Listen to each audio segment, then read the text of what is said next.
Let's record. Says we're recording. I believe we are recording. All right. I get a message on my screen that says recording. All right. Okay. You want me to do a little introduction? Kick it off. By all means. You have the floor. This is William Miller and John Patton, two working authors, and we are discussing all things writing, publishing. This is, for anybody who might be watching, this is the first time we've ever done this. We are not pro YouTubers or podcasters or anything like that. This is just two writers getting together to discuss the business, man, and we are both loaded up on coffee, so we're ready to rock. Caffeine. I have my my $100,000 bill mug here. See, that's my goal right there. It's good. Yeah. I've got the dinner detective. So for my birthday, my wife got us this tickets to this murder mystery, and it was like a 4-course meal, and you're in a ballroom, and it's there's a murder mystery going on. You have to, and I won. So I got a mug and some other goodies. You solved the crime. You figured out who did it. I did. I won, and it was funny because afterwards I felt I felt a little bad because I thought I've probably got a leg up on everybody else here. I sit around all day long. you sit around thinking of these up things. Murder mysteries, right? Yeah. Yeah, I do wonder sometimes. That if anyone could see our Google searches, the things that we look up, because, I mean, that's what we do. We think of very nefarious, weird things, and we write about them, and they're not things that we're going to do. But, I do wonder, it's like, where's this getting logged? Right? Which government database is this being logged into? Exactly. Actually, I think it was Mark Twain who once said that a novel is an admission to everything by a man who's done nothing. I love that quote. It's perfect for how the writer's brain works. But anyway, so I am John Patton. You are William Miller. Indeed. You are the author of the Jake Noble series of novels. We met a couple of years ago. I reached out to you, and you were very very helpful to me in me getting started. And we just been friends ever since. So we just figured, why not do a podcast and talk about it? We got together in St. Petersburg in September at the NINC conference. That sounds about right. Yeah. Yeah, and we had a great time. So it was great being out with a fellow pro. And we seem to think alike. We write different types of books, but we do seem to think alike in terms of not just the business end of it, but in the quality end of creating memorable fiction. You have this talent of it's. I don't know whether I should use freight train or roller coaster, because reading your book is like one or the other. It grabs you from the beginning, and you are like pummeled into this plot that you just can't let go of, and you just keep the reader hooked right to the very end. And I just read the first 5 Jack Reacher books by Lee Child. I had not really been, and he does the same thing, and you actually, I think, do it better.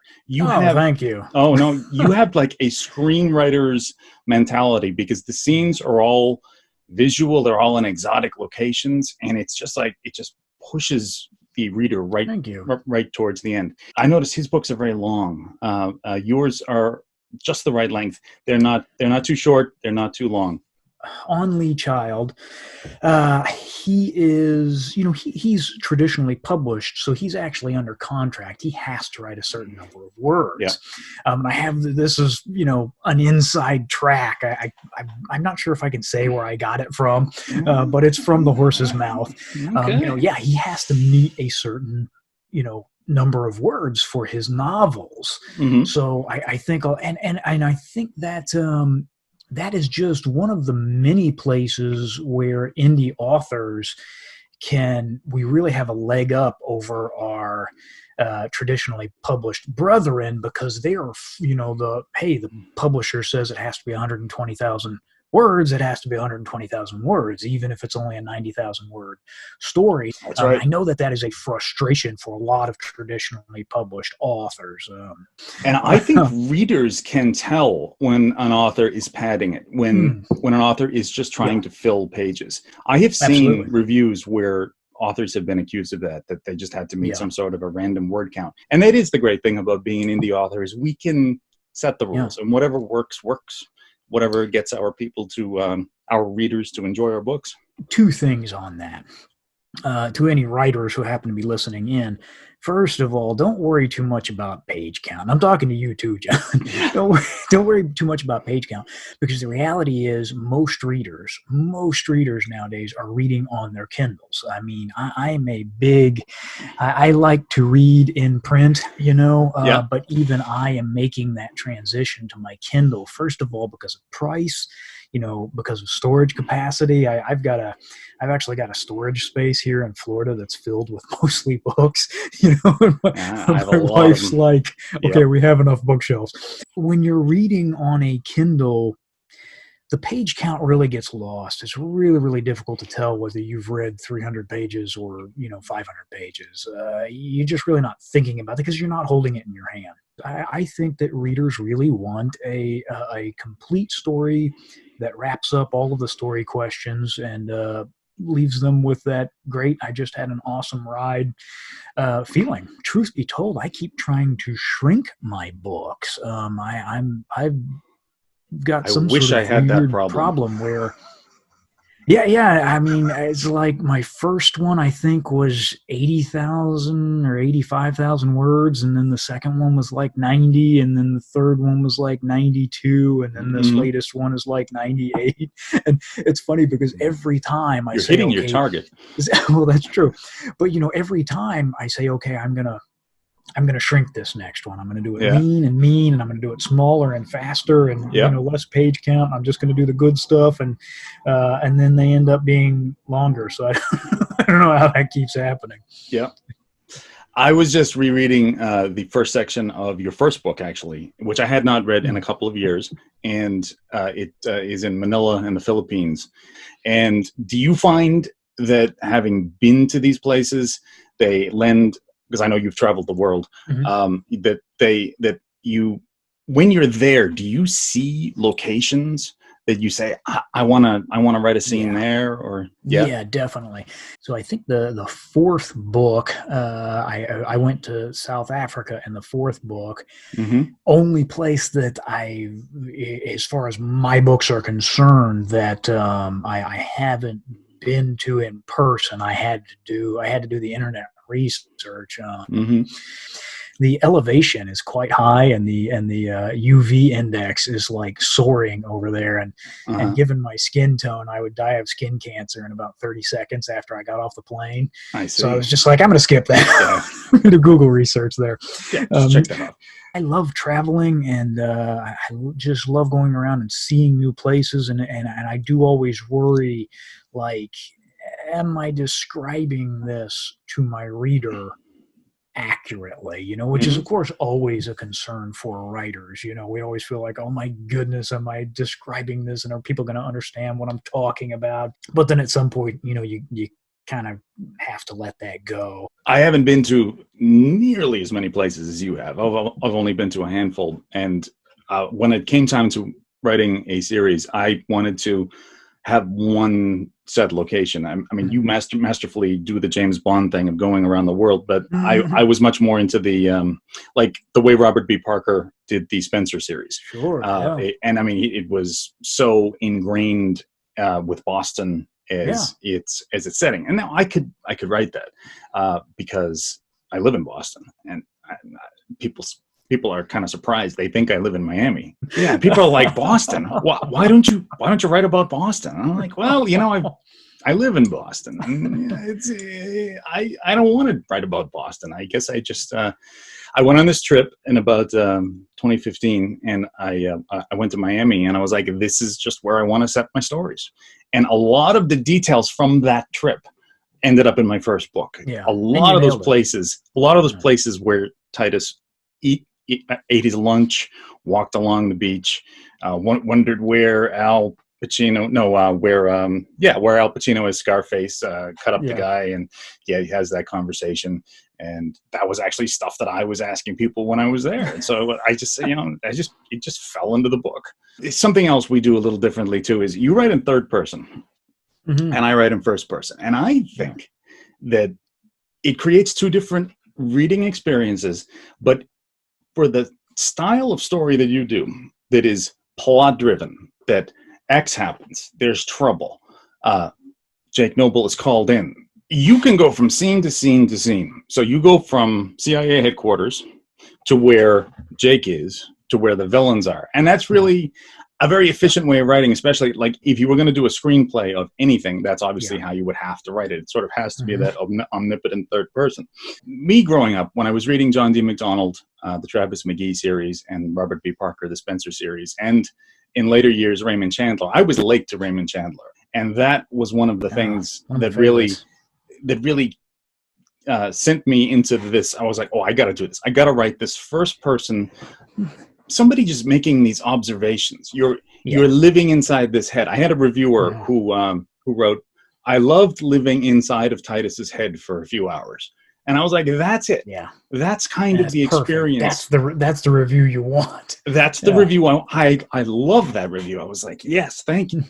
It's so much more than just the events of the story. It's his thoughts and observations combined with a whole bunch of crazy scenes. My thing is not necessarily as much the plot driving the story as it is creating scenes. And this brings me to another of my influences, which is Quentin Tarantino. He creates these movies where the plot is not necessarily the most important thing going on at any particular time. Right. It's very much secondary. Yeah. It is, because it's sometimes hard to find the beginning, the middle, and the end. Sometimes the end of the movie is quarter of the way through and the beginning is at the end. So he puts people in these scenes that are just so intense and so weird. And it's almost like his entire goal is to make the audience wonder what is going on here.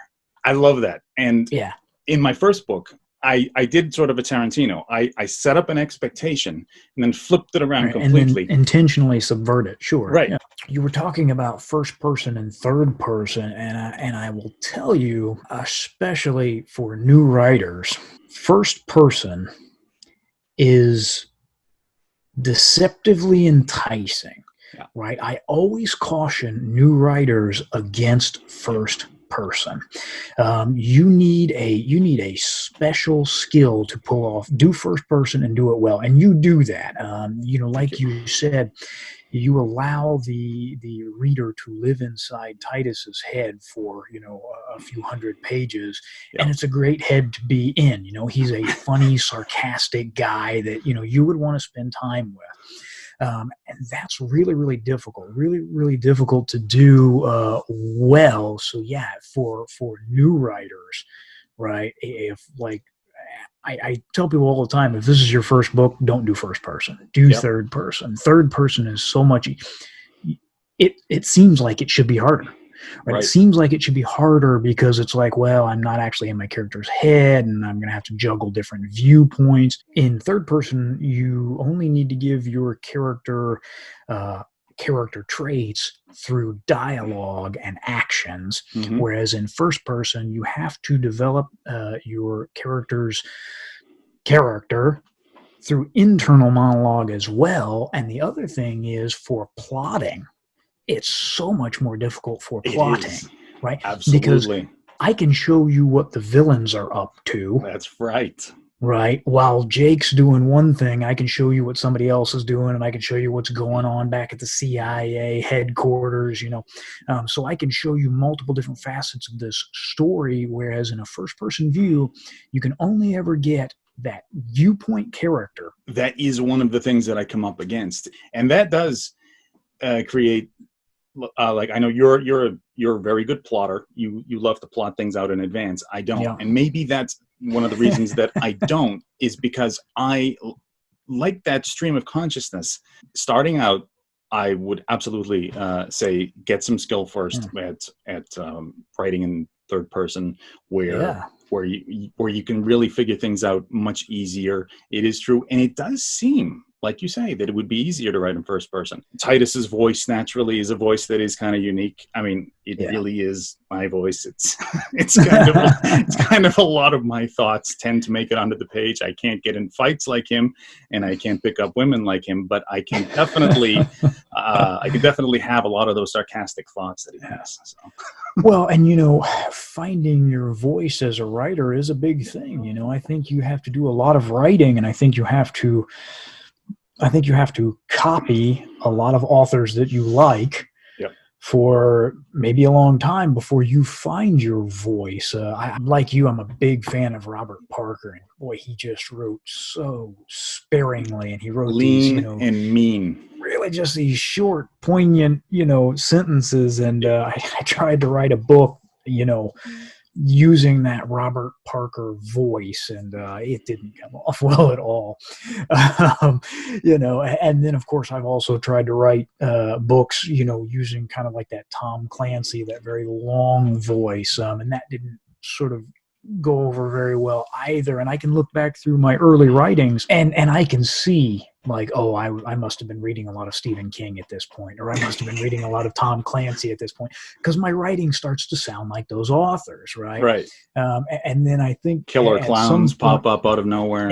Right, yeah. It's very strange. But I think at some point in your journey as an author, you do so much reading and you do so much writing, and then you just start to find your own voice. One of the biggest complaints I always get is the pearl clutching ninnies are always like, he's using dirty words, and I try not to. It's not that I went out of my way, but I just tend to write in a way that I guess I have heard people talk. I'm actually focusing in the new book on almost zero profanity. I'm really cutting back. That's going to be interesting. I'm cutting back. I can't wait to read that. I'm trying to curb it.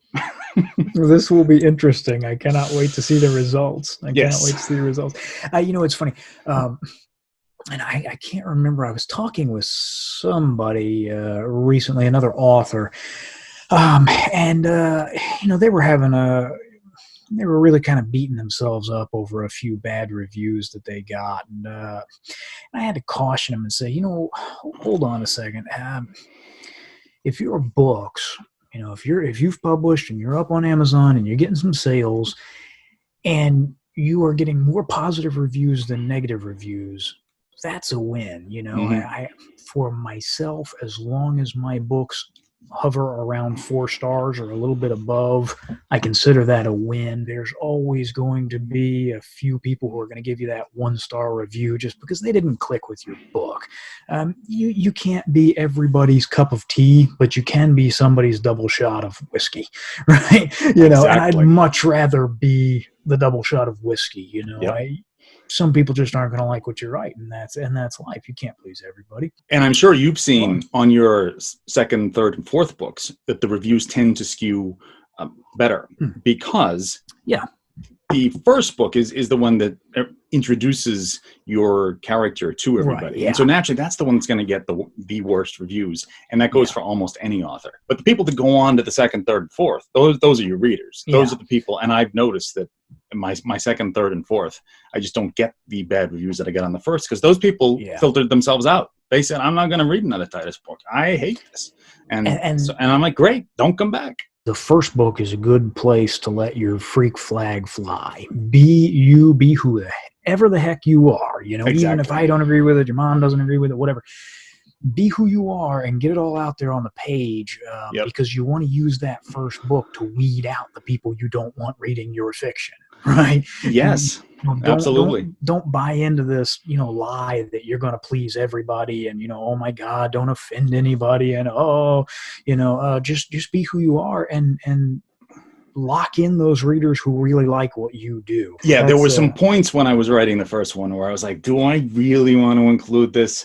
No, you know what? I'm going to cut this out because this is just over the top. And then I said to myself, no, I'm leaving it in. I'm just going to leave this in and just see where the reviews go and just see where it lands. And it turned out it was okay. Turned out, for the most part, I found my audience. I think the people who are okay with that particular middle ground of stuff. And like you say, it is something that you develop over time, is that your own voice coming out in your own particular style. You know, you mentioned the negative reviews mentioning language, and it's just, it's always weird to me. Like, people pick up something like Miami Burn, and they're like, "Oh my goodness, there was foul language in this book." I'm like, "Dude, did you read the description?" Exactly. It's Yes. like sleazeballs, lowlifes, Miami club right, scene. It's all there on the back. It's right there. It's right there in the right description. there. So what made you think this was going to be a cozy mystery about a little old lady solving mysteries in the English countryside? Right, and for anybody who's never been to Miami, that's it. When I first read your book, like I said, I was so surprised when I found out you didn't live in Miami. I have also been fascinated by movies that and books that take place in, I guess, slightly hedonistic, very strange worlds of celebrity lifestyles and things like that. You do. I never would have gotten that from your writing. I know, huh? Seriously. And Tarantino obviously does the same thing. Have you seen his newest Once Upon a Time in Hollywood? I haven't. You said it was good, right? You watched it? I think it is one of the best. It's in my top 10. I'll have to give it a watch. I've seen it 5 times. I'm ready for the 6th. The biggest thing for me is it's like a 3-hour film. It is, yes. So like I have to find that 3-hour block in my, yeah. my schedule. Let me tell you though, it is so worth it. But it does have this. Obviously, it's in the title. It's about Hollywood, and he visits a lot of the strangeness of Hollywood, and I try to bring some of that to Miami, which it does exist, obviously, in Miami as well. Even from the start, I realized each book is going to touch a little tiny bit of some sort of a strange celebrity type of weirdness. In the second book that I wrote, Titus dates this pop star who I go into her lifestyle excessively. And was it the second book where he dated the pop star? Yes, yeah. Why was I thinking that was the third book? No, the third one was Miami Storm.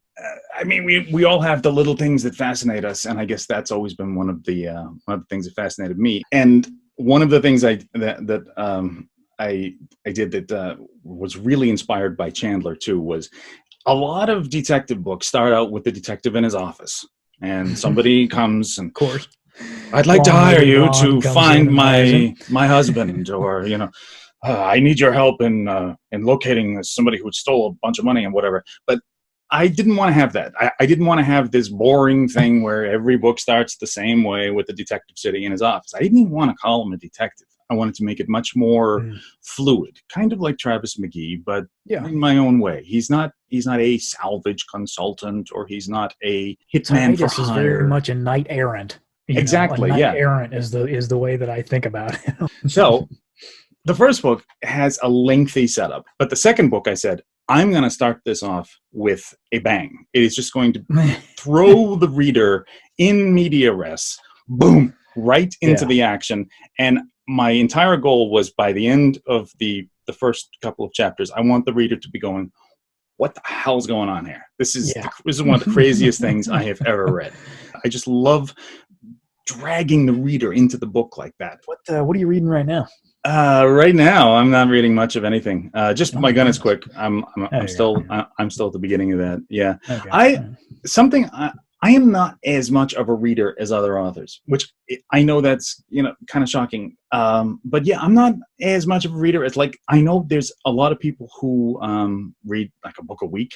And I'm just not one of those people. It's funny you should say that, though. You would be amazed of all the writers' conferences and things that I've been to. I've heard time and time again, writers say, I'm actually a pretty slow reader. And I'm the same way. Like, I'm not particularly fast. I mean, I will go through 3 or 4 books a month.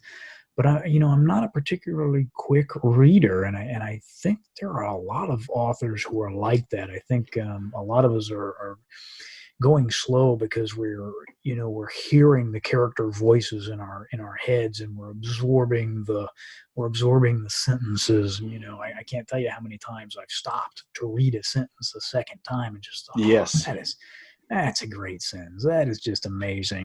I haven't written in 2 days because I have a 2019 MacBook Pro, Yep. and there was a problem with the keyboard. I had to get Really? fixed, and I Really? had been putting it off and putting it off and putting it off, and finally I was like, all right, I gotta get this done, and I still don't have it back right now. So I'm on a spare computer. If my video is like really really bad, that's why Oh no. I'm not on my MacBook Pro. So yeah, they've had my MacBook in the shop for like 3 days now, you know, and I That's just horrifying. yeah, How? and, I'm like I'm laying awake at night, and I'm thinking about the scenes, and and I want to write, but then there's like that, realization that like I don't have my computer and I can't write it. I gotta wait until they finish it. I wish they'd hurry up. So, do you have a routine where you write at a certain time every single day? Yes, yeah. As a matter of fact,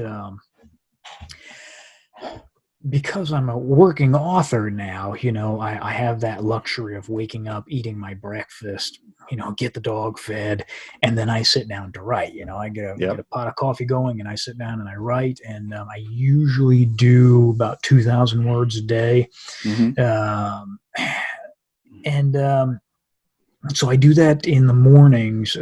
But before that, when I was still working a day job, yes, I very much had that schedule, and I stuck to it. If I got home at 5:30, 6 o'clock was time to write, and I spent the next 2 hours writing.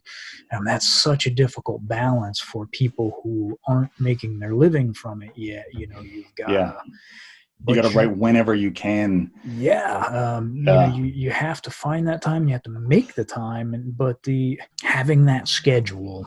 Um, it's just like if you work out every day at a certain time, right? If Yep. you work out or you run, you'll know that after the first 30 or 40 days, your body starts getting into that groove. So if you wake up Yep. every morning to run at 6 o'clock in the morning, first couple of days, you're just going to hate life and hate yourself. And, but yeah, after about 40 days, that's like the magic marker where then you're, 6 o'clock rolls around and you're ready to run. And I think the same thing for me is true of writing. If I Yeah. write every day at the same time, then every day about 8:30 or 9 o'clock, it's like my brain's going, okay, now it's time to write. It's writing time. Okay. So how about you? Do you have a schedule? I try to have a schedule. I Oh, you am got to I get am that one of schedule, these man. I am one of these people who I can't do the same. My brain doesn't work the same way every single day. So it's like one day I will sit and I will get a whole bunch done between, let's say, 8:30 and 10:30. The Mhm. next day I'm like, I'm going to do that again. Going to do everything in the exact same order. Going to have the same kind of a day. Going to eat the same kind of a food. Going to wear Drink the it from the same same gonna wear the coffee same cup. clothes. Yeah. And then I sit there and it's just not working for some reason. And then that day, maybe later on, like around 4:30 in the afternoon, I will actually get the urge to write. And I say, oh, well, where's this coming from? I don't usually get it this time of day.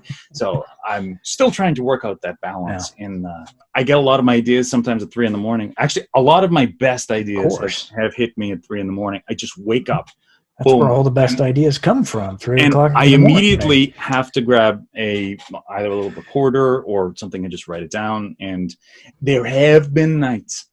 There have been nights I have come up with. I know they were great ideas, but they are lost. They are gone because I did not get up. I said, I'll remember it. Oh yeah, no problem. I got this. I'll remember it when I wake up. Wake up, gone. What was that now? It's funny because I don't write down the stuff that I think of in the middle of the night You because don't. no, I have it because I'm like you. The best ideas, man. You wake up and it's Yeah. 3:30 in the morning and you're like, that fixes everything. But you actually have a little part of your brain that stores that? I think what happens for me is I have this supposition. I have this idea that if it's actually really that good, I'll still remember it in the morning. Okay. Because there have been some Fair. times when I got up and I thought, this is an amazing story idea. I am so clever. Write it down, and then I get up the next morning and I pick up my notepad and it's like, what was that? retarded. Like, I don't even know. Either I can't even read what I wrote, you know, or, it's just like, why did I think that was a good idea? It's, that's the plot of the television show I was watching before I went to bed last night, what? That doesn't work at all. So yeah, I think that like the really good ideas, they stick with me. So I really don't have to write them down there. That is good. I'm that way for especially for the seed of a novel. If it's the seed of a story and it's actually really really good, it's going to keep banging around in my brain until I write it. And then the other thing is when you're stuck, because even if you're a plotter, sometimes you get to a point in the story where it's just like, this is not working. What is going on here? And then you wake up and it's always when you're doing something else completely. Yeah. When you're out jogging or you're driving somewhere. Or in the shower. Or you're in the shower. There's no notepad available. You're thinking about something else completely, and it's like, that fixes all my problems. Why didn't I think about that before, So, piggybacking off of that, you as a plotter, do you hit a point when you're writing and you realize you have a much better idea than what you actually had planned to write? Yes. Yeah. And what do you do in that case? That usually happens when I'm still in my plotting phase. Okay. So it never happens when you're actually in the writing phase. It does sometimes happen when I'm actually in the writing phase. And the funny thing is, the handful of times that I've acted on it, and then I finish the first draft, and I go back and I look, and it was like the plot outline was actually better. Why did I do that? Okay. Now I got to go back and redo it. Okay. But yeah, because the way I plot, I will open up a Word document, and each scene is one sentence long. Then, before long, I've got 3 pages, and they're just one sentence long. Yeah. And then I go back and I improve upon that outline by sketching them out into a paragraph, right? So then it's Jake does this, so this happens, that happens, that happens, this happens, and I go through the whole outline again, and I just go through and I'm filling out those scenes a little bit more, and then I go through it again, and I start adding in little bits of dialogue, little bits of descriptions. So before long, my outline is almost like a first draft. Like by the time I finish going through the outline 4 or 5 times, sometimes they're 50 pages long. And so that's throughout the course of that is where I'm getting that, what would be cool? I could do this, and I end up, taking out scenes and putting in a new scene and then seeing where it goes and starting a new document and, copy pasting all the stuff over.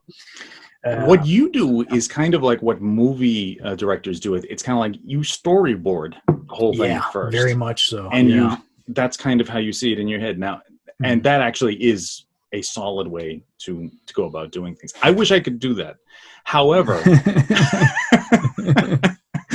I probably could do that. If I wasn't writing the Titus books, I could probably do that. The thing is, when I'm in his head and I'm going through all of those strange little sarcastic observations and thoughts that he's having, things just happen and characters just pop up, and I just get led into something else. And I sort of have an idea of what kind of set pieces that I want in a particular story. Like in the first one, I knew I wanted a club scene. I knew that I wanted a billionaire sex party scene. I knew that I wanted all these kinds of things. I didn't know how I was going to get there. I didn't know how I was going to put these scenes in, and how it was all going to fit. Yeah, but it just sort of worked out. Then the second book, same thing. I had these set pieces: the Palm Beach mansion, the house in the Everglades, and I didn't quite know how I was going to get there. And again, same thing happened. Third one, actually, yeah, but that's kind of how I work. I just find that it's just my style, and I guess maybe it's a very confusing style. I don't do drafts either. It is one document. It is one really draft. Oh man, all mine are broken up into several different documents. I even experimented with one of the programs that you can write on Scrivener, and I'm back to Word doc. I am back to one Word doc, and that's it. And it's that doc that I just keep opening up and just keep editing and just keep adding to. And see, the only reason why I don't use what I used to use one Word document. I was very much the same way, and the only reason I stopped is because I lost a novel one time. It was about 220 pages in, and yeah, the file just poof, thin air, and I didn't have a backup. And I was like, oh man, if I had been writing chapters, I would only have to rewrite the one chapter. But on the subject of plotting versus pantsing, I don't think there's any one right answer. I think even for me myself, there's no one right answer. When I'm writing a Jake Noble novel, I need to plot. Yeah. Because there's a lot of elements going on. That is correct. I'm dealing with multiple countries. I'm dealing with multiple intelligence agencies. I'm dealing with multiple governments and militaries and assets and information and all that sort of stuff. So I need to know where everybody is and what everybody's doing at all times in order to make it all fit. So at the end, somebody doesn't go, oh, hey, by the way, you forgot. But there are some novels that, there are some stories that I write that are just exploratory stories. There are some stories that, I've never published and probably never will. I love zombie fiction, I've got, probably 200 pages written on a zombie novel that I go and I work with every once in a while. I don't plot it at all. It's an exploratory story. I'm just, here are these characters. They're in this situation. Now what? I think a lot of Robert B. Parker's novels were actually exploratory stories because some of them had almost no plot at all. Where were we? I don't know. We were talking about Robert Parker. That's all right. We were here. I love it. I moved this way over there. For anybody who's watching, if you haven't seen the Jesse Stone series with Tom Selleck, go watch them. Absolutely. Really read the novels actually first. Read the novels first. They're very, very good. Sorry if my audio's like picking up a leaf blower here. By the way, my neighbors. They have this thing about leaves. Like they don't want to see leaves anywhere in their yard at all, under any circumstances. It's very, very strange. Leaves don't bother me. 1,500 miles away, and I have the same neighbors. It's incredible. I should be thinking you'd be getting snow at about this point, though, don't you? Well, yes. I'm speaking during the summer, but yes, actually, there is snow falling right now as we speak. Is it? All right. Well, we got about 68 degrees here, so I've got my Florida winter gear on here. Wonderful. Happy for you. But yes, Florida. Anyway, I'm sorry. You were going to say something. No, I forgot. Yeah, I was just annoyed. See, we're chit-chatting. We're just letting everything go. Florida. Getting back to why I said things in Miami. I love Florida. First time I went there, 1991. I went to Tampa, and I just fell in love with the state. I was just like, I just feel so good in this heat. And my buddy I was with, he's like, man, it's 3 a.m. and it's so hot. And I'm like, yeah, isn't it great? He's like, no, this just sucks. This is terrible. And I don't know. I'm immune to the heat or something. It's weird. And man, God bless you, because I'll tell you what, for anybody who's never been to Florida, that is absolutely right. The heat, especially this far south, when you start getting Tampa or anywhere south of that, the heat does not dissipate. In the summer, it gets up to 98 degrees. And at 3 o'clock in the morning, it's still about 89 outside, because it's just, the asphalt is baked, and you sweat all the time, man. You step outside your door and bam, you just break out in sweat. I was a huge fan of the Miami Vice TV series and movie. The movie was directed by Michael Mann. Yes, who was the producer of the original series. It was just so intense. Michael Mann has this way of creating a movie that just wraps itself around you and tells the story in visual images rather than in dialogue. Kind of the opposite of Tarantino, you might say. Yeah, Michael Mann, and I think, I believe my first experience with his films was Heat. Yes. Which was just a great film. Unbelievable movie. And I think the reason why the Miami Vice movie got such bad reviews is because people went in expecting a television show. Exactly. But for those of us who knew Michael Mann and we know his directing style, if you had seen Heat and you saw Thief, yeah, or you was a good saw what was the one with Jamie Foxx and Tom Cruise? Collateral. Collateral. Yes. Yeah, so you know what to expect going into a Michael Mann movie if you Exactly. went into it with that, knowing how Michael Mann directs, knowing how his stories unfold. Yeah, it was actually a really, really well done film.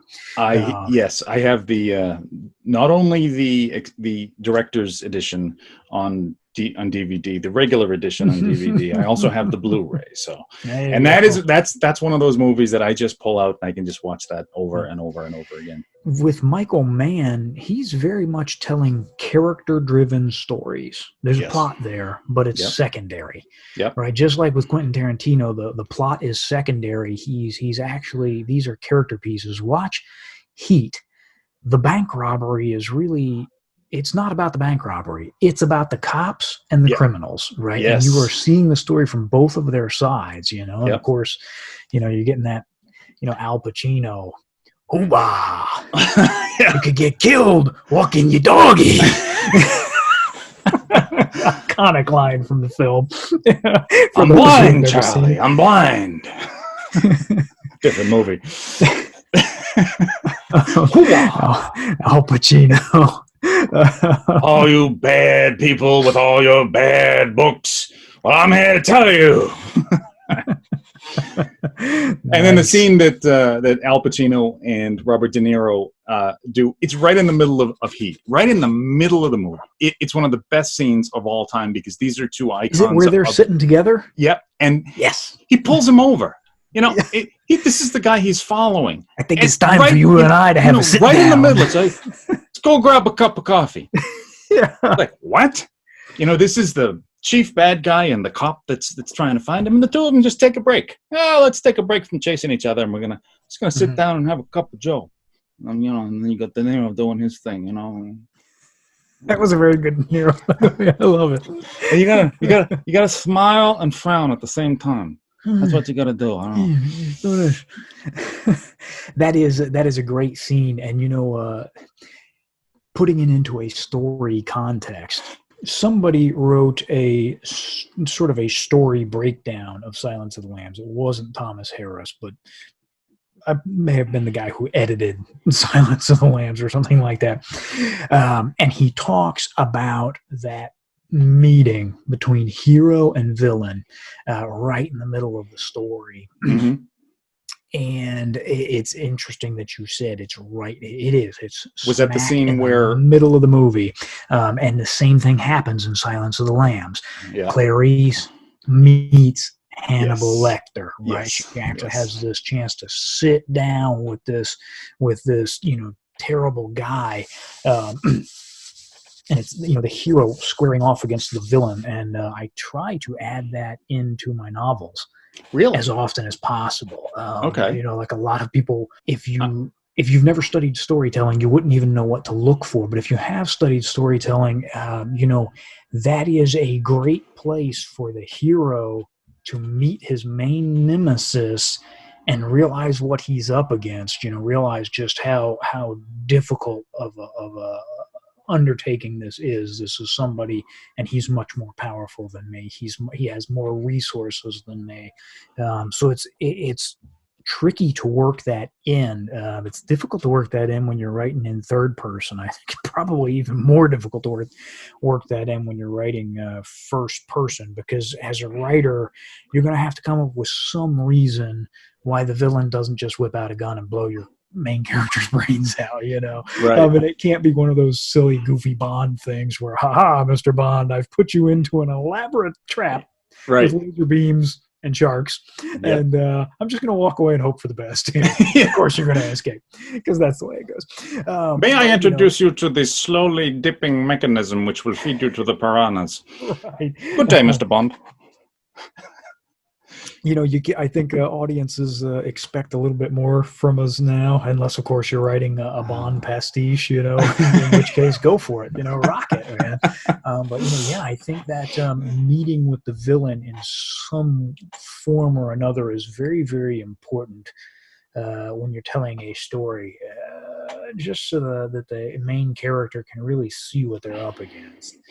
And that is true for, I guess, your types of stories. I guess mine, which kind of really are mysteries. I guess mine really do fall into the category of we don't know who the villain actually is, and right. Yeah, if you're writing a until murder the end. mystery, don't do this. And even though my stories are kind of action, kind of thrillers, there is a mystery at the end of each one of them that does sort of pop out of nowhere. And like my main villain, actually, in the second book, is never seen. He's Kurtzov, the Blofeld of the story, is never actually seen. It's completely off screen and actually ends up being defeated off screen. Yeah, I actually did the same thing in the fourth book. And yeah, you can do that. You can do that well. And like you said, if you're writing a mystery, having your main character square off against the main nemesis halfway through is mm-hmm. probably going to blow the mystery for you. Don't do that if you're writing a whodunit novel.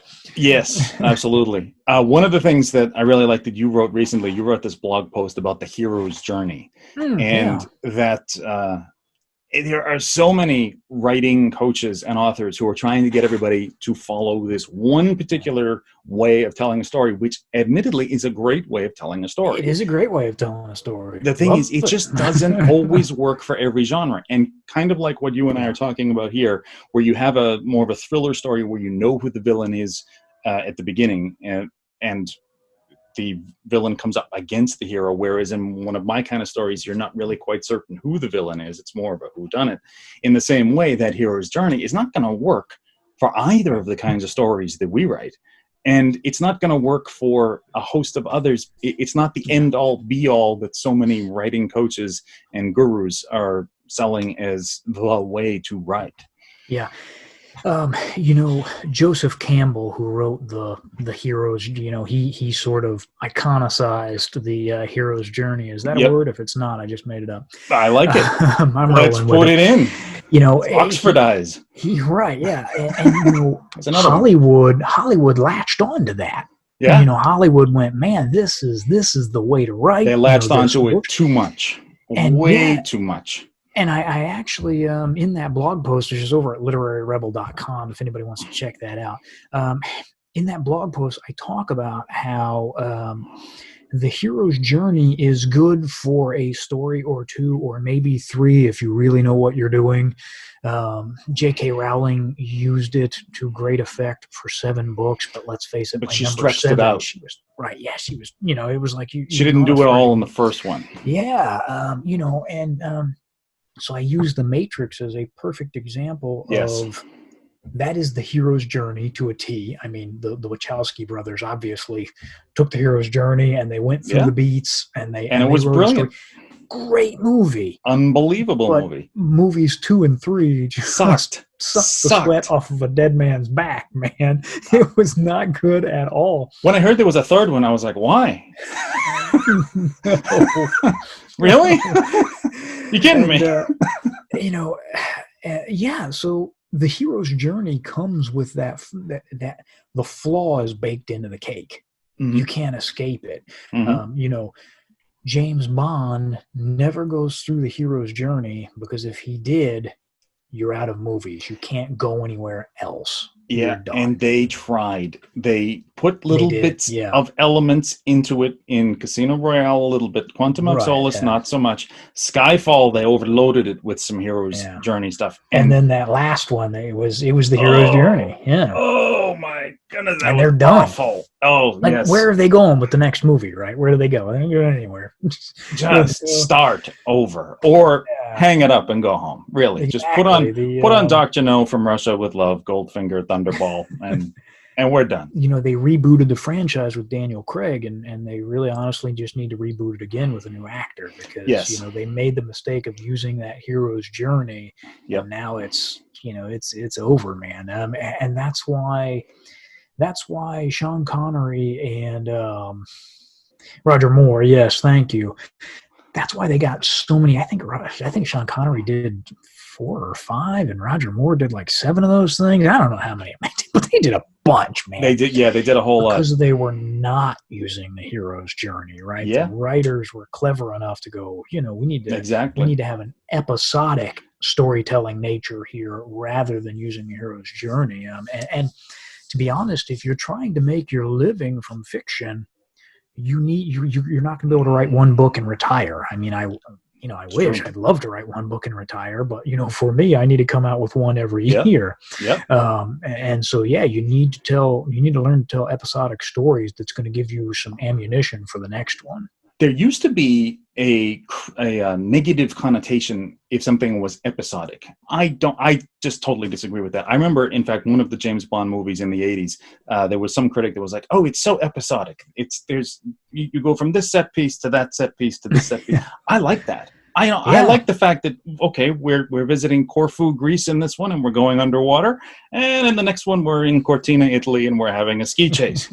I like that. And actually, I've noticed my books tend to be episodic, and I don't care. I'm happy about it because there's the Palm Beach scene, then there's the House in the Everglades scene, then there's the New York skyscraper scene, and they're all totally different from each other. And I always feel like I want to take the reader, like a James Bond movie, to a whole bunch of different places in the story, and not just one, but just go around. And of course, you do that with the globe hopping. You look at television series in general. The long-running series are always episodic. In Miami Vice, Don Johnson didn't undergo the hero's journey in every single episode. Like they would have gotten it like 6 episodes into the first season and been done. Yeah. Right? It's episodic, and it keeps you coming back. And the reality is audiences enjoy that. I think what happened in the publishing world is you have to look at who runs the publishing houses. Yep. Most of them are college-educated individuals who took literature classes in college. They majored in, English lit. They're lit majors. And so they tend to look at those epic stories like, Moby Dick and things like that. And they tend to have this very constricted, narrow view of what is good fiction. And they go, this is good fiction. Everything else is, no, that's not good fiction, because that's not, my literature professor taught me that's not good fiction. This is good fiction. And so they've been publishing that over and over and over and over again for the last 40 years. And honest to God, I think it's one of the reasons why the traditional publishing industry is dying.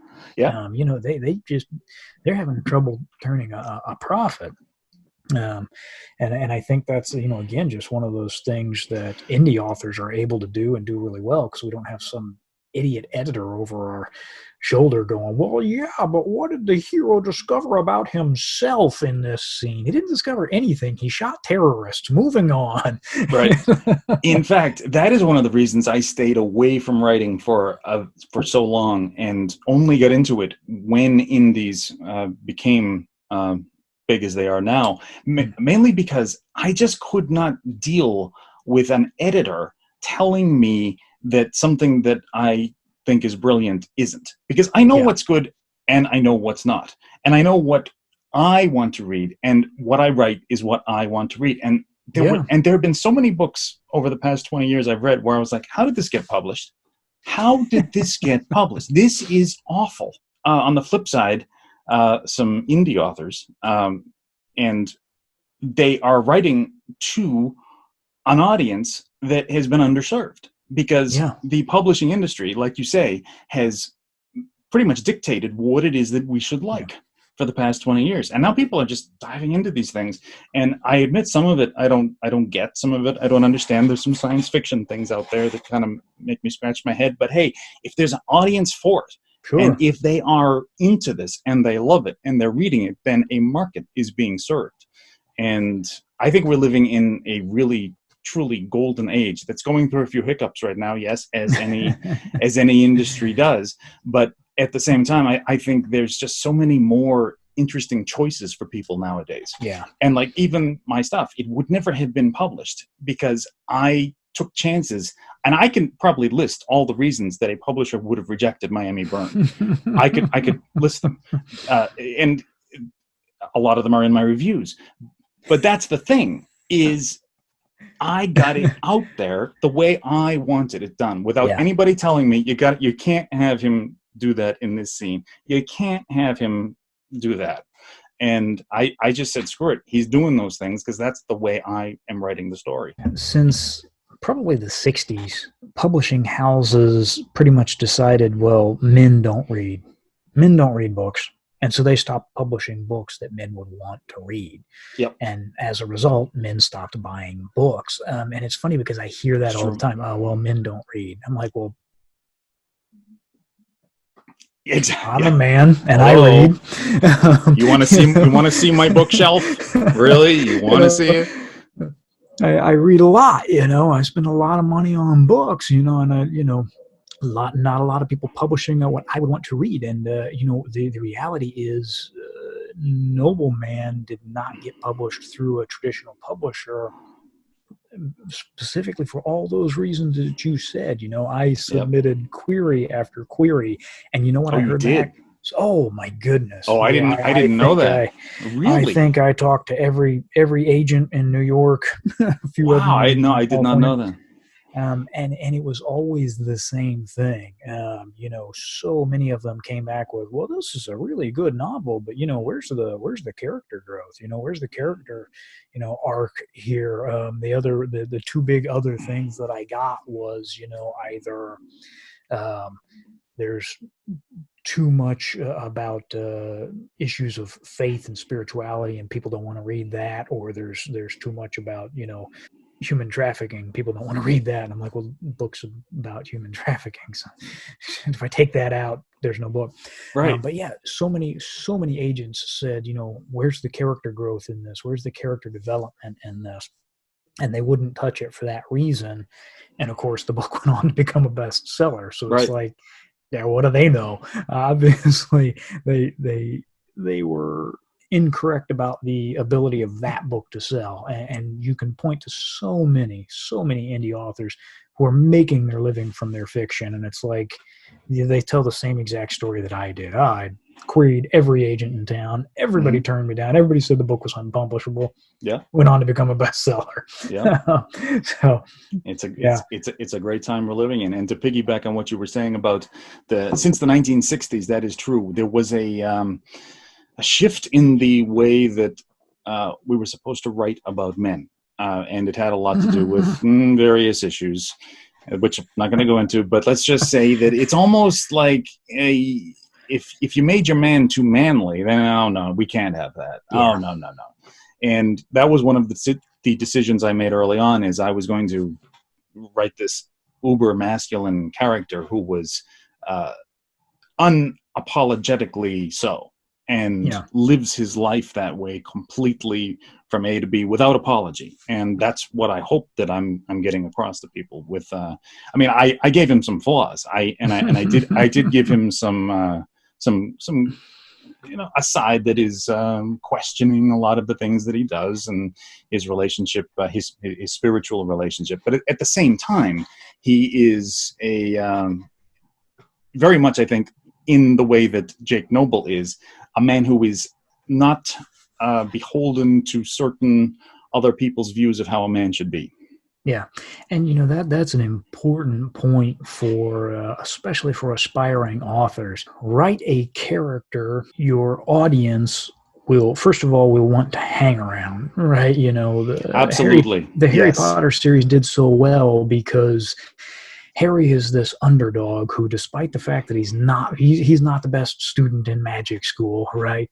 He's not but he's got that bravery. He's got that heart that just goes, well, I'm not as good as Hermione and some of these other wizards, but I got to do this. I'm going to go for it. If you're writing for, men, if you're writing a story about a male character who, whatever, is a detective, write the man that men are going to want to be. Exactly. In the same way, if you're writing about a female, Yeah. Write the woman that women are going to Same thing. to be. There's nothing wrong with that. Nothing at all. And I like to read stories about men who can do things that I can't. Like, Right? even Yeah, I don't want to read stories about people like me. exactly. That would be boring. I wouldn't. I'd return that book. Oh no, this is the story of my life. I'm looking for This guy looking just for sits around drinking excitement. coffee all the time. I'm What looking is for this? action. I'm looking for adventure. Beautiful women, helicopters, car chases. Come on. Absolutely. There's none of that around here.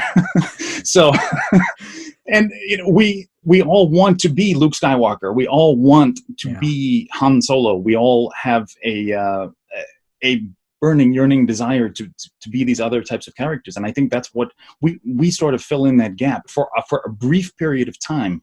The books that our readers read, they step into Titus's shoes, or they step into Jake Noble's shoes, and they can actually, for a brief period of time, do some things that they're probably never going to get to do in real life. Things that I'm never going to get to do in real life. Yeah, you got to take your reader on an adventure. You got to take your reader on a ride, man. If you're not showing your reader the world from a point of view that they're never going to get to see, that it's like I don't want to read a book about a guy who's a janitor. Right? Yeah. I've cleaned toilets before. It's not that thrilling. My wife wants me to clean ours right now. I don't need to read a book to experience that. I read to experience the things that I'll never get to experience in real life. Yeah, and even if they are a little over the top, even if they aren't 100% believable, or if some of the details are wrong, it doesn't matter. If the story's really good and if somebody's really jazzed by it, then it has succeeded. You're giving your reader an experience, and if you set out to do anything less, if you set out to do anything other than that, you're writing for the wrong reasons. Exactly. If you set out to, I don't know, make some sort of literary statement, you might be the next Oprah book club book, but the reality is those books get bought and they get stuck on a shelf and they never get read. I've never been able to read one. I've been in the bookstore. Okay, well, let me just take a look at this one. I'm like, I don't want to read this. How about this? Oh, this is another one of Oprah's book clubs. Oh, no. But then again, what do I know? Here's the thing. Let me tell you something about Oprah's book club. People buy them. They put them on the bookshelf in the living room, so when their guests come over for dinner, it is. See it and go, oh, well, yeah, of course, I read the Oprah book club. Of course I do. They never even cracked the spine, man. I guarantee you they didn't read past the first chapter. They stick it on the bookshelf, and it looks like, oh, I'm so erudite. I'm so literary. I'm so I'm so intelligent. Would you like a spot of tea? Yes, it's the books that are in the bedroom. Right? Up on the nightstand there. Yeah. And that's where you want to be, because those are the books that are actually getting read. You want to be with the books that are getting read, man. Absolutely, yeah. Hey, we've talked for a long time. I made a sort of like a mental list of things to talk about, and I think I only talked about 2 of those. Well, this is yes. Go ahead. What were you going to say? I was just going to say that this has been really cool, and I think this maybe is working out even better than we thought that it might. And we should. So. Yeah, and my idea for this was maybe we could just every once in a while get together, just do a chat. Maybe a limited run, maybe a longer run, and you never know. We could just keep on doing this, and see if anybody is interested in anything we have to say. Which I guess there might be 1 or 2 people out there. Might be a few people. As two crazy guys rambling on about the process of writing. I don't know. Absolutely, and I was going to say this. What we'll do after this. We'll kind of make this more structured. Either you or I will come up with, writing and publishing questions. Yeah, absolutely. Next episode, if we're going to call it that. And then we'll also, we'll open it up to the audience, as we start getting some watchers. If you've got something you would like us to talk about, whether it's the process of writing, publishing, advertising, cover design, all all of that. Yeah, we didn't even get into advertising. We'll try and, we didn't even touch on that. I mean, that's a whole, That's a whole We could do a day of college course discussion on right that, there. man. Yeah. So But- yeah, if you've got questions on that, hit us up and we will try to answer your questions. Absolutely. Wherever this video ends up being, because I'm not even we don't sure even know yet. where that's going to be. Yeah, this is the pilot episode. We're just We'll see. we're just seeing how things go. All right, so I guess I will hit the stop recording button, and I want to say thank you for being a part of this. It's always a pleasure talking Thank with you. you, sir. We should do a live episode sometime from Ruby's Elixir, We which is should. a fantastic place in St. Petersburg. Awesome idea. Yeah, You gotta with get a, down here. with a glass of wine and some live jazz. Yeah. Also, too, sometime we should do this later in the evening so we could drink something besides coffee. That would be fun, Now too. we're talking. And then we could get some really inappropriate things. Now on we're camera. All right, so pilot episode in the bag. I am going to hit the stop button. Thank you for everyone watching. Anyone who is watching, we salute you.